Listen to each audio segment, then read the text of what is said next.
हरिओम नमस्कार दोस्तों। स्वागत है आप सभी का संस्कृतम वर्धयामा यूट्यूब के इस चैनल में।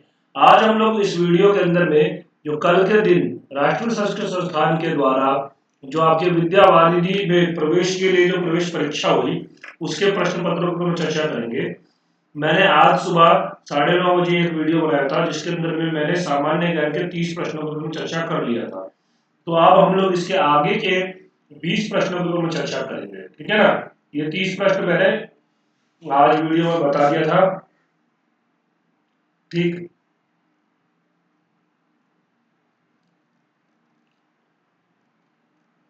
यहां तक मैंने बता दिया था। इसके बाद के अब हमारा दूसरा खंड है जो कि शास्त्राणाम ज्ञानम, शास्त्रों का ज्ञान। इस पे 20 अंक के हैं और ये खंड ख है।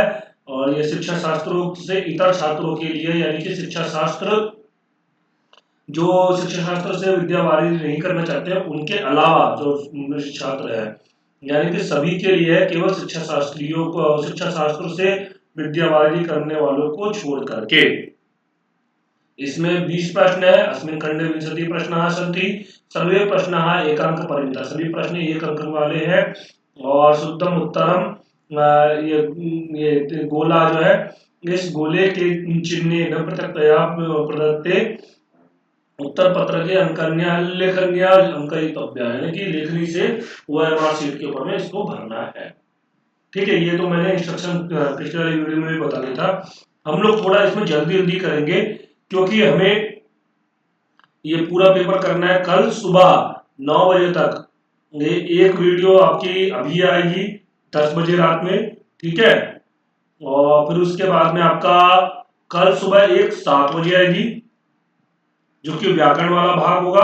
और उसके बाद एक 9 बजे आएगी, ठीक है। जो लोगों का पेपर है, क्योंकि क्या है कल पेपर है और मुझे आज बिल्कुल भी समय नहीं मिला कि मैं पूरा पेपर करा सकता, तो अभी अब रात में मैं ये 10 बजे तक मैं एक करा दूंगा और सुबह 7 बजे का एक रखूंगा कि 7 बजे सब लोग सुबह, या 7 की जगह पे ऐसा करता हूँ मैं 6 बजे रख देता हूँ, थोड़ा जल्दी हो जाएगा। और इसको 8 बजे रख देता हूँ क्योंकि कल ही पेपर है तो देखने के लिए समय नहीं मिलेगा। तो सुबह 6 बजे और 8 बजे ये दो वीडियो कल आ जाएंगी सुबह, ठीक है। हमारा ये फिर पूरा पेपर कल सुबह तक हो जाएगा। और जो लोग पेपर देने जा रहे हैं तो वो लोग ये वीडियो जरूर देख लीजिए, ठीक है। कल के दिन पेपर है क्योंकि लाल बहादुर शास्त्री राष्ट्रीय संस्कृत विद्यापीठ के पीएचडी का, तो वो लोग ये वीडियो जरूर देखिएगा। चलिए हम लोग शुरू करते हैं। देखिए, ऋग्वेदस्य ऋत्विक कहा भवति। ऋग्वेद का ऋत्विक कौन होता है? तो ये तो आपको सबको पता होगा कि ऋग्वेद का ऋत्विक कौन होता है? होता। इसका आंसर क्या हो जाएगा? होता। एक बार कलर चेंज कर देता हूँ, हाँ ठीक है, इसका आंसर हो गया होता। और आपका उद्गाता किसका है? उद्गाता है आपका सामवेद का। यजुर्वेद का क्या है? अध्वर्यु है। और आपका अथर्ववेद का क्या है? ब्रह्मा।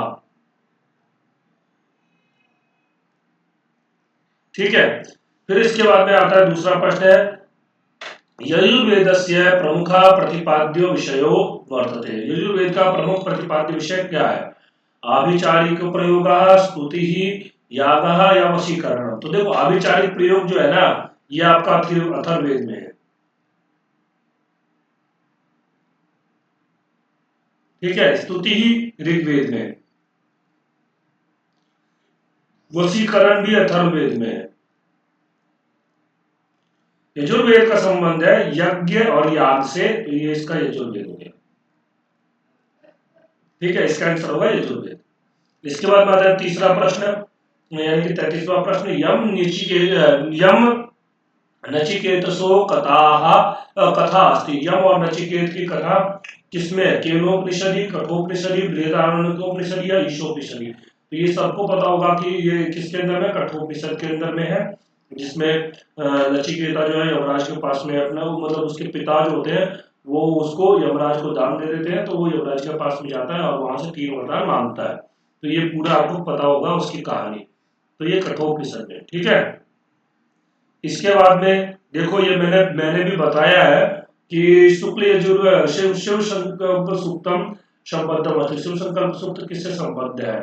ये तो मैंने कितनी बार बताया, शुक्ल यजुर्वेद से संबंधित है। ठीक है, और ये कौन सा अध्याय है ये आप लोग मुझे कमेंट करके बताइएगा।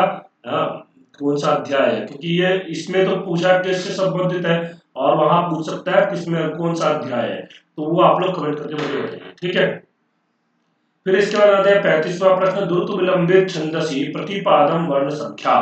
तो द्रुत विलंबित छंद का देखो पहले लक्षण क्या होता है। द्रुत विलंबित माह नभौ भरौ। ठीक है, द्रुत विलंबित माह नभो भरो, ये इसका लक्षण है। ठीक, अब इसमें देखें तो हम जब इसको करेंगे तो कैसे बनेगा, देखो नभो, नभो का मतलब हो गया न नगण, भ भगण, ठीक है, भ फिर से भगण और र रगड़। ये आपके 4 गण बनेंगे और एक गण में कितने मतलब कितने मात्राएं होती हैं, तो वो आपके हो गए, एक गण में 3 कितने वर्ण होते हैं, वो मतलब आपका 3 होते हैं। जैसे आपका इसमें नगण के अंदर में क्या होगा, तीनों लघु होगा। ठीक है, भगण के अंदर में क्या होगा, पहला गुरु और 2 लघु। फिर भगण के अंदर में क्या होगा, पहला गुरु 2 लघु। ठीक है, और रगड़ के अंदर में क्या होगा, आपका गुरु लघु और गुरु। ये आपके इसके होंगे। टोटल कितने वर्ड हो गए, 12 वर्ड हो गए, इसके आंसर होगा 12। ठीक, इसके बाद में आते हैं क्रमेण ज त ज रगण ही किम वृत्तम भवति। ये भी आपको बिल्कुल पता ही होगा, मैंने पहले बताया भी है। क्या है, जतो तु वंशस्थ, जतौ तु वंशस्थ वंशस्थ मुदीरितम जरो, मुदीरितम जरो। तो यहां पे क्या है, जगण येरा, तगण येरा, जगण येरा और रगण येरा। तो ये किसका है, वंशस्थ का लक्षण है। बिल्कुल सब ये मैंने पिछले वाली वीडियो में बताया है, इसलिए जो लोग पिछले वाली वीडियो देखे होंगे उनके ये प्रश्न कभी गलत नहीं होंगे। इसके बाद छंद शास्त्रानुसार प्रतिगणम वर्ण संख्या का। अब ये तो बहुत ही इजी प्रश्न है। प्रतिगण में कितनी संख्या है वर्ण, 10, 3, 8 और 6, तो 3 हो गया है ना। एक एक गण के अंदर कितनी संख्या है, तीन तीन वर्ण संख्या है, तो इसलिए इसका आंसर 3 हो गया। फिर इसके बाद आते हैं वसंत तिलका वृत्ते कति वर्णाम होती। वसंत तिलका के अंदर में कितने वर्ण होते हैं।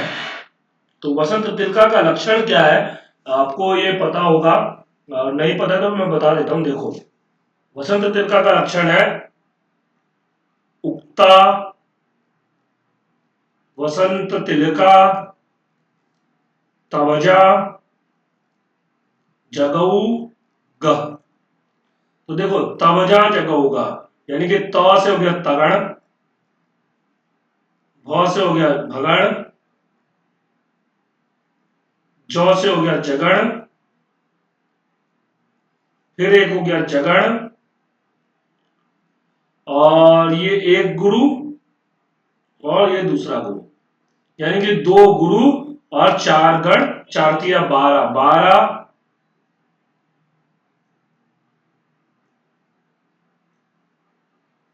12 प्लस 2 कितना हो गया, 14। तो एक में अगर 14 है तो 4 में कितने होंगे, इसको 4 से गुणा कर दो, कितना हो गया, 56 हो गया इसका आंसर 56। तो इसका 56 हो गया। मतलब पूरे श्लोक में पूछ रहा है, अगर एक पाद में पूछता तो 14 और अगर पूरे श्लोक में तो 56। ठीक है, इसके बाद चलिए ये ज्योतिष के प्रश्न यहां से शुरू होते हैं। ज्योतिष के प्रश्न इजी प्रश्न है। मनसा प्रतिनिधि ग्रह का, मन का प्रतिनिधि करने वाला कौन सा ग्रह है, सूर्य, चंद्र, गुरु या शनि। तो मन का प्रतिनिधि करने वाला चंद्रमा। ज्योतिषे पंचांगेशु नास्ति, ज्योतिष में पंचांगों में नहीं है। कौन सा नहीं है ज्योतिष में पंचांगों में, तो देखो पंचांग में कौन कौन से होते हैं, तिथि, वार, नक्षत्र, करण और योग।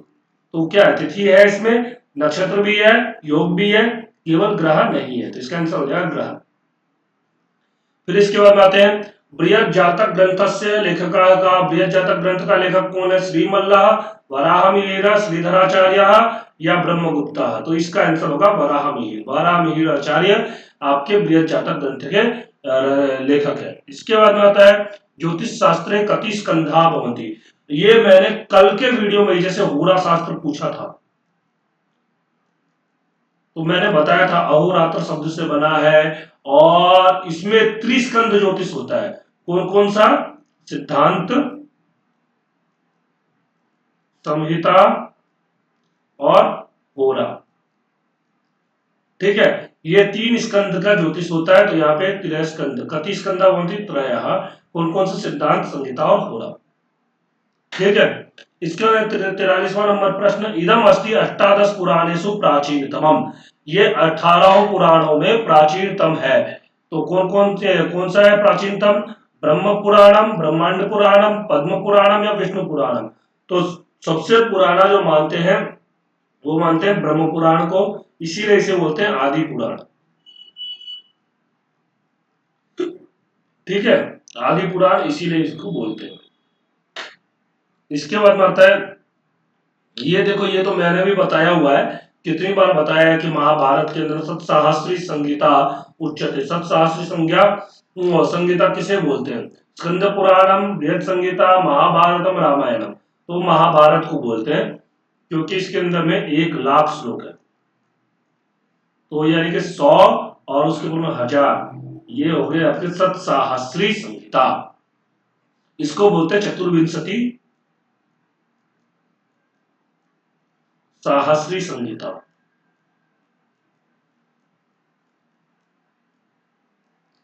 बाकी इसके अंदर में 81,100 श्लोक है। 100 है या 800 है, जितना भी 81,800 है शायद, 800 है शायद, कंफर्म नहीं हूं, लेकिन 81,000 है इतना पता है स्कंद पुराण के अंदर में। और बृहद संगीता के अंदर कितने श्लोक है ये अभी मुझे भी नहीं पता है। बृहद संगीता ये भी किसके द्वारा रचित है? ये भी आपका वराहमिहिर के द्वारा रचित।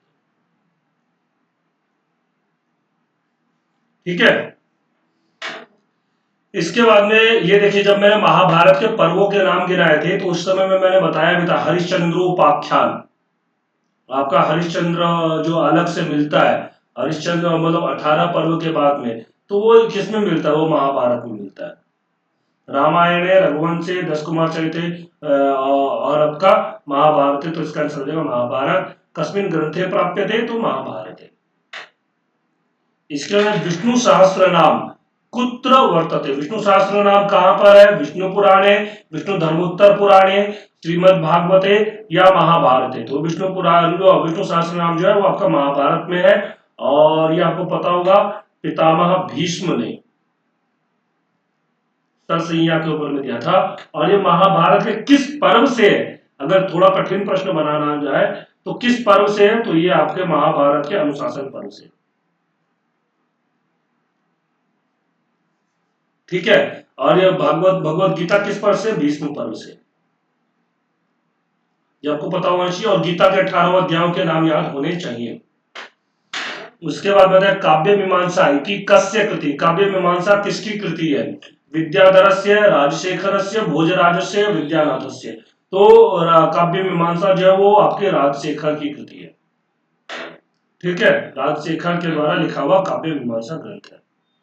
इसका दंडी रचिता ग्रंथा का, दंडी के द्वारा रचित कौन सा ग्रंथ है? साहित्य रत्नाकर, काव्यादर्श, एकावली या काव्यानुशासनम। तो दंडी के द्वारा काव्यादर्श लिखा गया है। और इसके अलावा दंडी के द्वारा एक और ग्रंथ लिखा गया 10 कुमार चरितम। 10 कुमार चरितम जो है उसमें 10 कुमारों का वर्णन किया गया और काव्यादर्श इनका साहित्य लक्षणों का ग्रंथ है। ठीक है, इसके अंदर रूपकाणी कति, ये आपका रूपक जो है वो कितने होते हैं? 10, 15, 18 और 16। ये तो पता ही होगा। और वैसे मैंने भी बताया था पिछले वाले वीडियो के अंदर में कि कितने रूपक है। वो 10 रूपक है। और वो कौन कौन से है ये आपको सबको पता होना चाहिए। सबसे पहला है, मैं यहाँ पे नाम लिख देता हूँ एक लाइन से।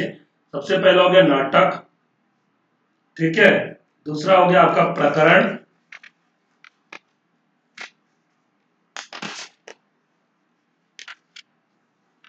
तीसरा हो गया आपका भाण, चौथा हो गया आपका प्रहसन, पांचवा हो गया डिम, छठा हो गया व्यायोग, सातवां हो गया वीथी, आठवां हो गया समवकार,